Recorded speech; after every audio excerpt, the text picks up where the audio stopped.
Patriarcas e Profetas. Capítulo 42. A repetição da lei. O Senhor anunciou a Moisés que o tempo designado para a posse de Canaã estava às portas. E achando-se o idoso profeta em pé sobre as elevações sobranceiras ao rio Jordão e à terra prometida, contemplou com profundo interesse a herança de seu povo. Seria possível que a sentença pronunciada contra ele, por causa de seu pecado em Cádiz, pudesse ser revogada? Com grande ardor, rogou: Senhor Jeová, já começaste a mostrar ao teu servo a tua grandeza e a tua forte mão? Por que Deus há nos céus e na terra que possa obrar segundo as tuas obras e segundo a tua fortaleza? Rogo-te que me deixes passar, para que veja esta boa terra que está de além do Jordão, esta boa montanha e o Líbano. Deuteronômio capítulo 3, versos 24 a 27. A resposta foi: Basta, não me fales mais neste negócio. Sobe ao cume de Pisga, e levanta teus olhos ao ocidente e ao norte e ao sul e ao oriente, e vê com os teus olhos, porque não passarás este Jordão. Sem murmurar, Moisés sujeitou-se ao decreto de Deus, e agora sua grande ansiedade era por Israel. Quem sentiria pelo bem-estar deles o interesse que ele sentira? De um coração repleto, ele derramou esta oração: O Senhor, Deus dos espíritos de toda a carne, ponha um homem sobre esta congregação, que saia diante deles, e que entre diante deles, e que os faça sair, e que os faça entrar, para que a congregação do Senhor não seja como ovelhas que não têm pastor. Números capítulo 27, versos 16 a 23. O Senhor ouviu a oração de seu servo, e a resposta veio: Toma para ti a Josué, filho de Num, homem em que há o Espírito, e põe a tua mão sobre ele, e apresenta-o perante Eleazar, o sacerdote, e perante toda a congregação, e dá-lhe mandamentos aos olhos deles, e põe sobre ele da tua glória, para que obedeça toda a congregação dos filhos de Israel. Josué havia durante muito tempo auxiliado a Moisés, e sendo homem de sabedoria, habilidade e fé, foi escolhido para suceder-lhe. Mediante a imposição das mãos por Moisés, acompanhada de impressionante conjuração, Josué foi solenemente separado como chefe de Israel. Foi também admitido a participar desde então no governo. As palavras do Senhor concernentes a Josué vieram por meio de Moisés à congregação. E se porá perante ele Eleazar, o sacerdote, o qual por ele consultará, segundo o juízo de Urim, perante o Senhor. Conforme ao seu dito sairão, e conforme ao seu dito entrarão, ele e todos os filhos de Israel com ele, e toda a congregação. Antes de deixar sua posição como chefe visível de Israel, determinou-se a Moisés repetir-lhes a história de seu libertamento do Egito, e suas viagens no deserto, e também recapitular-lhes a lei proferida no Sinai. Quando a lei fora dada, apenas poucos da presente congregação tinham idade suficiente para compreender a terrível solenidade da ocasião. Como devessem logo passar o Jordão e tomar posse da terra prometida, Deus queria apresentar-lhes as reivindicações da sua lei e estipular-lhes a obediência como condição para a prosperidade. Moisés ficou em pé perante o povo para fazer suas últimas advertências e admoestações. Seu rosto foi iluminado de uma santa luz. Tinha os cabelos brancos pela idade, mas o corpo estava ereto, o rosto exprimia o vigor não abatido da saúde, e os olhos eram claros e fortes. Era uma ocasião momentosa, e com profundo sentimento descreveu ele o amor e misericórdia do Protetor Todo-Poderoso. Pergunta agora aos tempos passados que te precederam desde o dia em que Deus criou o homem sobre a terra, desde uma extremidade do céu até a outra, se sucedeu jamais coisa tão grande como esta, ou se ouviu coisa como esta. Ou se algum povo ouviu a voz de Deus falando do meio do fogo, como tu a ouviste, ficando vivo?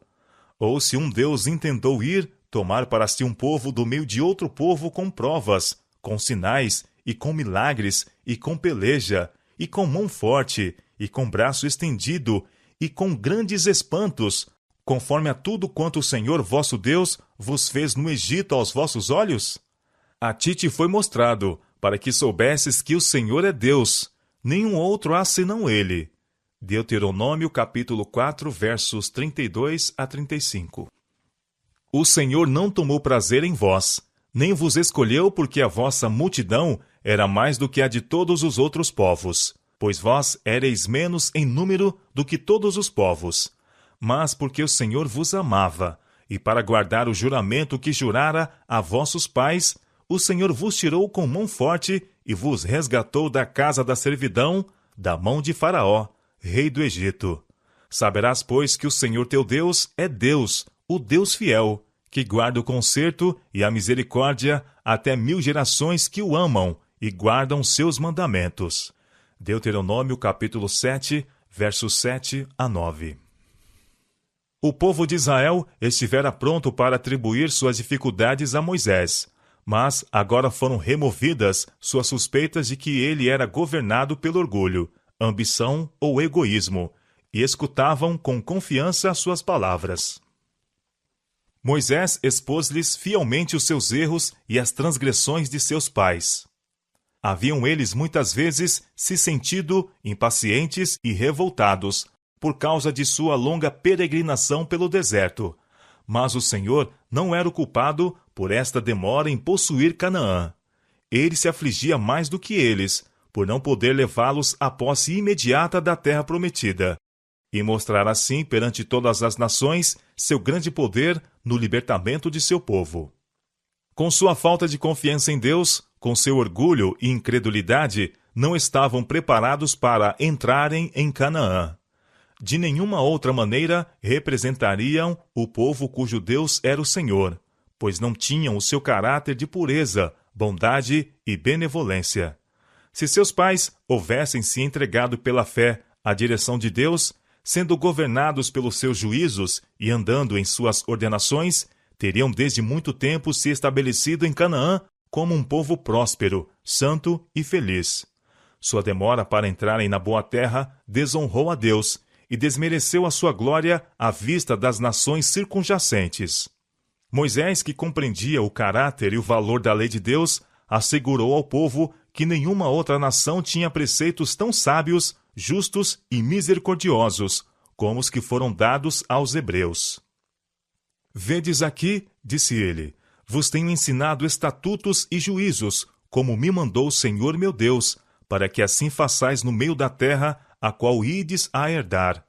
Guardai-os, pois, e fazei-os, porque esta será a vossa sabedoria e o vosso entendimento perante os olhos do povo, que ouvirão todos estes estatutos e dirão: este grande povo só é gente sábia e entendida.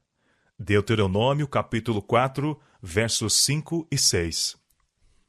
Moisés chamou sua atenção para o dia em que estiveste perante o Senhor em Horebe. Interpelou as hostes hebreias. Que gente há tão grande que tenha deuses tão chegados como o Senhor nosso Deus, todas as vezes que o chamamos? E que gente há tão grande que tem estatutos e juízos tão justos como toda esta lei que hoje dou perante vós? Hoje poderia repetir-se esta interpelação a Israel. As leis que Deus deu a seu antigo povo eram mais sábias, melhores e mais humanas do que as das nações mais civilizadas na terra. As leis das nações trazem os indícios das debilidades e paixões do coração não renovado, mas a lei de Deus traz o cunho divino. O Senhor vos tomou e vos tirou do forno de ferro do Egito, declarou Moisés, para que lhe sejais por povo hereditário. Deuteronômio capítulo 4, versos 10, 7, 8 e 20. A terra em que logo entrariam e que deles deveria ser sob a condição de obediência à lei de Deus, foi-lhes assim descrita, e quanto não deveriam estas palavras ter comovido os corações de Israel, ao lembrarem-se eles de que aquele que tão resplendentemente descrevia as bênçãos da boa terra, fora, por causa do pecado deles, excluído da participação da herança de seu povo. O Senhor teu Deus te mete numa boa terra. Não é como a terra do Egito, donde saístes, em que semeavas a tua semente e a regavas com o teu pé como a uma horta. Mas a terra em que passais a possuir é terra de montes e de vales. Da chuva dos céus beberás águas, terra de ribeiros de águas, de fontes e de abismos, que saem dos vales e das montanhas. Terra de trigo e cevada, e de vides e figueiras, e romeiras, terra de oliveiras, abundante de azeite e mel, terra em que comerás o pão sem escassez, e nada te faltará nela. Terra cujas pedras são ferro, e de cujos montes tu cavarás o cobre. Terra de que o Senhor teu Deus tem cuidado. Os olhos do Senhor teu Deus estão sobre ela continuamente, desde o princípio até o fim do ano. Deuteronômio capítulo 8, versos 7 a 9 e capítulo 11, versos 10 a 12. Havendo-te, pois, o Senhor teu Deus introduzido na terra que jurou aos teus pais, Abraão, Isaque e Jacó, te daria grandes e boas cidades, que tu não edificastes, e casas cheias de todo o bem que tu não encheste, e poços cavados que tu não cavastes, e vinhas e olivais que tu não plantastes, e comeres e te fartares. Guarda-te e que te não esqueças do Senhor. Guardai-vos de que vos esqueçais do concerto do Senhor vosso Deus, porque o Senhor teu Deus é um fogo que consome, um Deus zeloso. Deuteronômio capítulo 6, versos 10 a 12 e Deuteronômio capítulo 4, versos 23 e 24. Se fizessem mal à vista do Senhor, então disse Moisés: certamente perecereis depressa da terra, a qual passado o Jordão ides possuir. Depois da repetição pública da lei, Moisés completou o trabalho de escrever todas as leis, estatutos e juízos que Deus lhe dera, e todas as regras relativas ao cerimonial dos sacrifícios. O livro que continha estas coisas foi posto sob os cuidados de oficiais competentes, e para ser guardado com segurança, foi depositado ao lado da arca. Achava-se ainda o grande chefe tomado de receio de que o povo se afastasse de Deus. Era um discurso muito sublime e palpitante, expôs-lhes as bênçãos que seriam deles sob a condição de obediência e a maldição que seguiria a transgressão. Se ouvires a voz do Senhor teu Deus, tendo cuidado de guardar todos os seus mandamentos que eu te ordeno hoje, bendito serás tu na cidade, e bendito serás no campo, no fruto do teu ventre, e o fruto da tua terra, e o fruto dos teus animais. Bendito o teu cesto e a tua amassadeira. Bendito serás ao entrares, e bendito serás ao saíres. O Senhor entregará aos teus inimigos, que se levantarem contra ti, feridos diante de ti. O Senhor mandará que a bênção esteja contigo, nos teus celeiros, e em tudo que puseres a tua mão. Será, pois, que, se não deres ouvidos à voz do Senhor teu Deus, para não cuidares em fazer todos os seus mandamentos e os seus estatutos, que hoje te ordeno, então sobre ti virão todas estas maldições, e serás por pasmo, por ditado e por fábula entre todos os povos a que o Senhor te levará. E o Senhor vos espalhará entre todos os povos, desde uma extremidade da terra até a outra extremidade da terra. E ali servirás a outros deuses que não conheceste, nem tu, nem teus pais, ao pau e à pedra. E nem ainda entre as mesmas gentes descansarás, nem a planta de teu pé terá repouso. Porquanto o Senhor ali te dará coração tremente, e desfalecimento dos olhos, e desmaio da alma. E a tua vida como suspensa estará diante de ti, e estremecerás de noite e de dia, e não crerás na tua própria vida. Pela manhã dirás: ah, quem me dera ver a noite!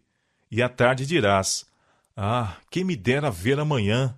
Pelo pasmo de teu coração com que pasmarás, e pelo que verás com os teus olhos. Pelo espírito de inspiração, olhando através dos séculos, Moisés descreveu as terríveis cenas da subversão final de Israel como nação, e a destruição de Jerusalém pelos exércitos de Roma. O Senhor levantará contra ti uma nação de longe, da extremidade da terra, que voa como a águia, nação cuja língua não entenderás, nação feroz de rosto, que não atentará para o rosto do velho, nem se apiedará do moço. A completa devastação da terra, os horríveis sofrimentos do povo durante o cerco de Jerusalém por Tito, séculos mais tarde, foram vividamente descritos. Comerá o fruto dos teus animais, e o fruto da tua terra, até que sejas destruído. E te angustiará em todas as tuas portas, até que venha a cair os teus altos e fortes muros, em que confiavas em toda a tua terra. Comerás o fruto do teu ventre, a carne de teus filhos e de tuas filhas, que te der o Senhor teu Deus, no cerco e no aperto com que os teus inimigos te apertarão. E quanto à mulher mais mimosa e delicada entre ti, que de mimo e delicadeza nunca tentou pôr a planta do seu pé sobre a terra, será maligno o seu olho contra o homem de seu regaço, e por causa de seus filhos que tiver, porque os comerás escondidas pela falta de tudo, no cerco e no aperto com que o teu inimigo te apertarás nas tuas portas. Moisés terminou com estas palavras impressionantes. Os céus e a terra tomo hoje por testemunhas contra vós, que te tenho proposto a vida e a morte, a bênção e a maldição. Escolhe, pois, a vida, para que vivas, tu e a tua semente, amando ao Senhor teu Deus, dando ouvidos à sua voz e te achegando a Ele, pois Ele é a tua vida e a longura dos teus dias, para que fiques na terra que o Senhor jurou a teus pais, a Abraão, a Isaque e a Jacó, que lhes havia de dar. Deuteronômio capítulo 30, versos 19 e 20. A fim de mais profundamente gravar em todos os espíritos estas verdades, o grande chefe incorporou-as em poesia sacra. Este cântico não era somente histórico, mas também profético. Ao mesmo tempo em que de novo referia o maravilhoso trato de Deus para com seu povo no passado, prefigurava também os grandes acontecimentos do futuro, a vitória final dos fiéis quando Cristo vier a segunda vez com poder e glória. Ordenou-se ao povo que confiasse à memória esta história poética e a ensinasse a seus filhos e filhos de seus filhos. Deveria ser cantada pela congregação quando se reunia para o culto e ser repetida pelo povo ao saírem eles para o seu labor cotidiano. Era dever dos pais gravar estas palavras na mente sensível de seus filhos, de tal maneira que nunca pudessem ser esquecidas. Visto que os israelitas deveriam ser, em sentido especial, os guardas e conservadores da lei de Deus, deveriam eles especialmente impressionar-se com a significação dos preceitos da mesma e com a importância da obediência, e por meio deles os seus filhos e filhos de seus filhos. O Senhor ordenou com relação aos seus estatutos. E as intimarás a teus filhos, e delas falarás, assentado em tua casa, e andando pelo caminho, e deitando-te, e levantando-te. E as escreverás nos umbrais de tua casa, e nas tuas portas. Deuteronômio capítulo 6, versos 7 a 9. Quando seus filhos perguntassem no futuro: quais são os testemunhos e estatutos e juízos que o Senhor nosso Deus vos ordenou? Deviam os pais então repetir a história do trato de Deus, cheio de graça para com eles. Como o Senhor agira para o seu livramento, a fim de que pudessem obedecer à sua lei e declarar-lhes: o Senhor nos ordenou que fizéssemos todos estes estatutos, para temer ao Senhor nosso Deus, para o nosso perpétuo bem, para nos guardar em vida, como no dia de hoje.